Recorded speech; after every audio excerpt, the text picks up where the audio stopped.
तो हेलो दोस्तों, स्वागत है आप सबका आज के इस वीडियो में। तो आज के इस वीडियो में हम बात करने वाले हैं स्थापत्य कला के बारे में। तो हम बता दें कि हमने पिछली वीडियो में मूर्ति बनाने की कला को देखा था, जिसमें हमने 3 प्रकार की मूर्ति बनाने की जो शैली थी वो 3 प्रकार की थी। पहली शैली जो थी वो थी गंधार शैली, दूसरी शैली मथुरा और तीसरी अमरावती शैली। तो मूर्ति बनाने की शैली को हमने पिछली वीडियो में यानी कि कर चुके हैं। ठीक है, तो आज के इस वीडियो में हम देखेंगे मंदिर बनाने की शैली को। ठीक है, तो वीडियो स्टार्ट करने से पहले बता दें कि यदि आप हमारे चैनल पर नए हैं तो चैनल को सब्सक्राइब जरूर। तो अब हम स्थापत्य कला के बारे में कुछ महत्वपूर्ण बिंदु है उसको देख लेते हैं। तो भारत में स्थापत्य कला में मंदिरों के निर्माण की शैली बहुत महत्वपूर्ण भूमिका रखती है। यानी कि इस कला में जो मंदिर निर्माण की शैली है उसका बहुत ही महत्वपूर्ण भूमिका है। भारत में प्रमुख रूप से मंदिरों के निर्माण की जो शैली है वो मौर्य काल से प्रारंभ होती है और गुप्त काल में अपने चरम सीमा पर होती है। यानी कि इस पॉइंट के द्वारा बोला जा रहा है कि भारत में प्रमुख रूप से मंदिर निर्माण की जो शैली है वो मौर्य काल से स्टार्ट होती है और गुप्त काल में अपने चरम सीमा पर होती है। ठीक है, अगला पॉइंट की ओर चलते हैं। हमारा अगला पॉइंट है कि मंदिरों का वर्तमान स्वरूप जो है वो गुप्त काल की ही है। ठीक है, तो अब हम स्थापत्य कला में मंदिर निर्माण की शैली को देख लेते हैं। तो मंदिर निर्माण की जो शैली है वो शैली 3 प्रकार की है। ठीक है, कौन कौन सी है? तो सबसे पहली जो शैली है वो है नागर शैली, दूसरी शैली है द्रविड़ शैली और तीसरी है वेसर शैली। और ये तीनों शैली जो है वो मंदिर निर्माण की शैली है। तो एक एक करके इन शैलियों के बारे में भी देख लेते हैं। ठीक है, तो सबसे पहले हम नागर शैली के बारे में देखते हैं। तो नागर शैली के बारे में देखते हैं। तो प्रमुख बिंदु यह है कि नागर शैली की मंदिर उत्तर भारत में देखने को मिलती है। कहाँ? तो उत्तर भारत में इस शैली का मंदिर देखने को मिलती है। यह उत्तर भारत में हिमालय से लेकर विंध्याचल पर्वत तक मिलते हैं। यानी कि इस शैली में जो मंदिर है वो हिमालय से लेकर विंध्याचल पर्वत तक इस शैली के मंदिर मिलते हैं। अगला पॉइंट है कि नागर शैली की मंदिरों का जो गुंबद होता है वह नीचे चौड़ा होता है और जैसे जैसे ऊपर जाता है यह पतला होते जाता है। यानी कि नागर शैली की जो भी मंदिर है और उसका गुंबद होता है वह नीचे चौड़ा होता है, जैसे जैसे ऊपर जाता है वो ऊपर जाते जाते पतला होते जाता है। ठीक है, यहाँ पे गुंबद होगा। यह गुंबद रेखीय होता है जिसे शिखर कहा जाता है। और ये जो गुंबद होता है वो रेखीय होता है और इस रेखीय गुंबद को शिखर कहा जाता है। ठीक है, कहा जाता था। शिखर के ऊपर एक रिंग बना दिया जाता है जिसे आमलक कहा जाता है। शिखर के ऊपर एक रिंग बनाया जाता है और उस रिंग को आमलक बोला जाता था। ठीक है, और आमलक के ऊपर एक कलश रखा जाता था। और आमलक के ऊपर एक क्या रखा जाता था? तो एक कलश रखा जाता था और कलश के बगल में एक ध्वज रखा जाता था। ठीक है, तो यह जो पॉइंट है वो ऐसे समझ में नहीं आएगा, इसके लिए हमें पिक्चर के माध्यम से इसे समझते हैं। ठीक है, तो जैसे कि यहाँ पे दिया है कि तो ये रही हमारी नागर शैली की मंदिर। ठीक है, तो इस प्रकार की होती थी नागर शैली में मंदिर। ठीक है, तो इसमें जो ये ऊपर की तरह दिखा दिया है, यानी कि यहाँ पे ये जो है ये कलश हो गया। ठीक है, ये क्या हो गया? कलश। आमलक जो है ये रिंग की तरह बना हुआ है यहाँ पे, इसे आमलक बोला जाता था। ठीक है, और शिखर जो होती थी ये वाला भाग जो ऐसे करके है इसे शिखर बोला जाता था। मंडप जो था ये मंडप वाला भाग ये था, मंडप वाला भाग ये हुआ करता था। और जो अर्ध मंडप था वो ये था, क्या था? अर्ध मंडप ये हुआ करता था। और इसका जो गर्भगृह हुआ करता था, यहाँ पे गर्भगृह, इधर गर्भगृह रहता था जिसमें मूर्ति रखी जाती थी। ठीक है, तो आई होप कि पिक्चर के माध्यम से समझ में आया होगा। तो अगले पॉइंट की ओर हम बढ़ते हैं और अगला पॉइंट जो है इसमें उसको देखते हैं। तो अगले बिंदु में बोला जा रहा है कि इसके शिखर, यहाँ पे शिखर नहीं होगा शिखर होगा, इसके शिखर ऊंचे नहीं होते हैं। शिखर के नीचे भगवान की मूर्ति रखी जाती है और जहाँ भगवान की मूर्ति रखी जाती है उसे गर्भगृह कहा जाता है। यानी कि हमने पिक्चर के माध्यम से देखा ना कि गर्भगृह में भगवान की मूर्ति रखी जाती है। ठीक है, पूरे मंदिर का प्रमुख जगह गर्भगृह ही होता है, क्योंकि वहाँ पर ही भगवान की मूर्ति को स्थापित किया जाता है।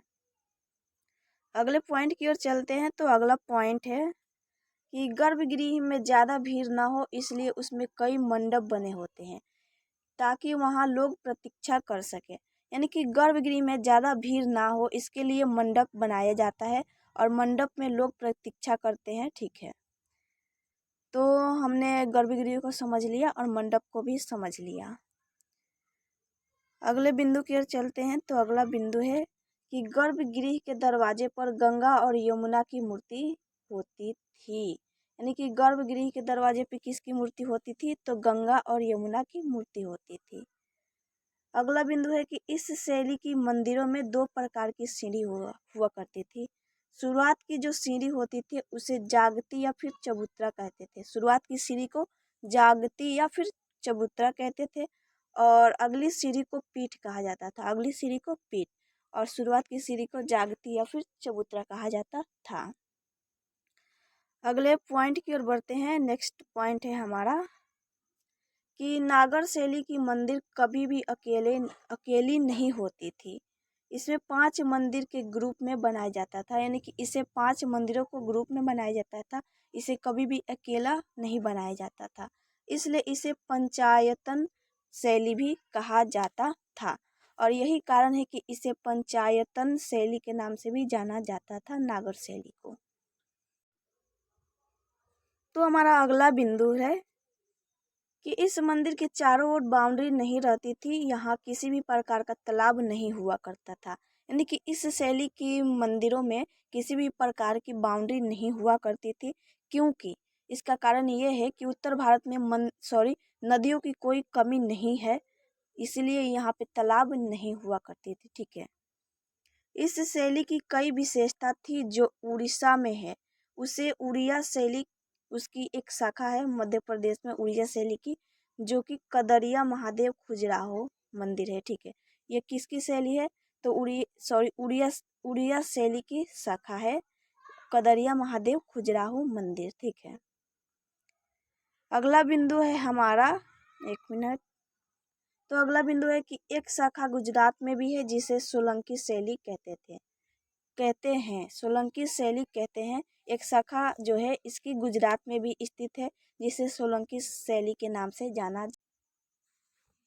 तो अब हमारा अगला पॉइंट है द्रविड़ शैली। तो द्रविड़ शैली के बारे में हम देख लेते हैं।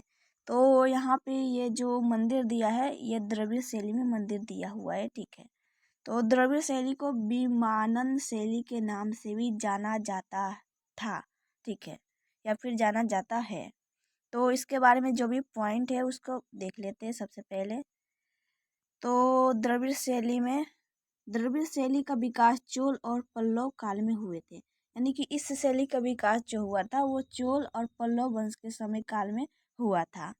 अगला पॉइंट है हमारा कि यह मंदिर हमें दक्षिण भारत में देखने को मिलती है। यानी कि जो द्रविड़ शैली की मंदिरें हैं वो हमें दक्षिण भारत में देखने को मिलती है। दक्षिण भारत में पानी की कमी होती थी, इसलिए इस शैली में वहाँ तालाब होते थे। यानी कि दक्षिण भारत में पानी की कमी के कारण वहाँ पे तालाब हुआ करते थे इस शैली में। क्योंकि हमने देखा कि नागर शैली में, जो कि उत्तर भारत में थी, वहाँ पे पानी की कोई कमी नहीं थी, यानी कि नदियों की कमी नहीं थी, जिस कारण वहाँ पे तालाब नहीं हुआ करते थे। और इसमें पानी की कमी के कारण वहाँ पे तालाब भी लगाया जाता था।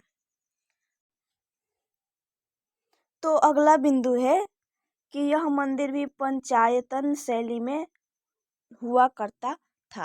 यानी कि जो द्रविड़ शैली की भी मंदिरें हुआ करती थी वो पंचायतन शैली में हुआ करती थी। ठीक है, इसके बाद है कि इस शैली में मंदिर सीढ़ी नुमा होती थी और सीढ़ी नुमा को ही विमानन कहा जाता था। यानी कि इस शैली में जो मंदिरें होती थी ये सीढ़ी नुमा होती थी और सीढ़ी नुमा को ही विमानन कहा जाता था। सीढ़ी नुमा का मतलब क्या होता है कि यहाँ पे हम पिक्चर के माध्यम से देखते हैं। जैसे कि ये हमारा द्रविड़ शैली की मंदिरें हो गई। ठीक है, तो यहाँ पे क्या होता था कि ये जो ऐसे ऐसे करके होती थी ना, तो ये सीढ़ी नुमा टाइप की ही होती थी, तो इस कारण इसे विमानन शैली कहा जाता था। अगले बिंदु की ओर चलते हैं। तो अगला बिंदु है हमारा, 1 मिनट, यहाँ पे विमान नहीं होगा, विमानन होगा। विमानन शैली में मंडप और गर्भगृह सटा नहीं रहता था। यानी कि इस शैली में क्या होता था कि मंडप अलग रहता था और गर्भगृह अलग रहता था, उसमें अंतराल रहता था। यानी कि ठीक है, क्योंकि यहीं पर परिक्रमा किया जाता था और यहाँ पे परिक्रमा किया जाता था, इसलिए अंतराल रहता था ताकि लोग परिक्रमा कर सके। अगले बिंदु की ओर चलते हैं। तो अगला बिंदु है हमारा कि यहाँ पे गर्भगृह होगा। ठीक है, गर्भगृह के बाहर दरवाजे पर यक्ष और यक्षिणी की मूर्ति लगी होती थी। यानी कि द्रविड़ शैली में गर्भगृह के बाहर दरवाजे पर यक्ष और यक्षिणी की मूर्ति लगी होती थी। और नागर शैली में किसकी मूर्ति लगी होती थी? तो यमुना और गंगा की मूर्ति लगी होती थी। ठीक है, तो हमारा नागर शैली भी समाप्त होता है। अब चलते हैं बेसर शैली की ओर। तो बेसर शैली जो थी वो इन दोनों शैलियों की मिश्रण थी। ठीक है, तो यह शैली नागर, यहाँ पे नागर होगा, नागर और द्रविड़ शैली का मिश्रित रूप था, यानी कि मिश्रित रूप था। यह शैली विंध्य से कृष्णा नदी तक मिलता है। यानी कि इस शैली का विस्तार जो था वो विंध्य से कृष्णा नदी तक हुआ करता था। इसमें खुले प्रदक्षिणा पद होता है और मंडप बहुत सुसज्जित होता है। यानी कि इसमें खुले प्रदक्षिणा पद होता है और मंडप जो होता है वो सुसज्जित होता है। तो बेसर शैली में बस इतना ही पॉइंट है। तो हमारा जो मंदिर निर्माण की शैली है वो समाप्त होता है। तो आई होप कि वीडियो समझ में आया होगा। तो मिलते हैं नेक्स्ट वीडियो में। ठीक है, जय हिंद। अगर आप हमारे चैनल पर नए हुए तो सब्सक्राइब जरूर कर दीजिए।